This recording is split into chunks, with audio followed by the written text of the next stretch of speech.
আজকের আলোচনার বিষয় হলো ডিসিএল।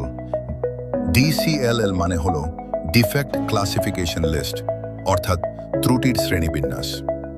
ডিসিএল এর মাধ্যমে আমরা বিভিন্ন প্রকার ত্রুটি সম্পর্কে ধারণা লাভ করি এবং ত্রুটিগুলোকে অবস্থা অনুযায়ী তিনটি শ্রেণীতে ভাগ করে প্রোডাক্ট রিস্ক নিরূপণ করতে পারি। ডিফেক্টের প্রকারভেদ সাধারণত তিনটি: critical, major, minor. Critical defect এটি অগ্রহণযোগ্য ত্রুটি যা গ্রাহকের সুরক্ষা ও স্বাস্থ্যের জন্য ক্ষতিকর হতে পারে।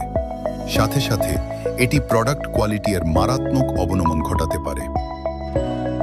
মেজর ডিফেক্ট এটি একটি গুরুত্বপূর্ণ ত্রুটি যা গার্মেন্টসের আকার, ধরন, কার্যকারিতা ও স্থায়িত্বকে প্রভাবিত করে, ফলে ক্রেতা প্রোডাক্টটি কিনতে অনিচ্ছুক হতে পারে। মাইনর ডিফেক্ট মাইনর ডিফেক্ট সাধারণত সুইং সেকশনের প্রসেসের সময় সাধারণ ভুল থেকে ঘটে। এগুলো গার্মেন্টসের প্রসেস পারফেকশনকে প্রভাবিত করে এবং প্রোডাক্টের মান হ্রাস করতে পারে।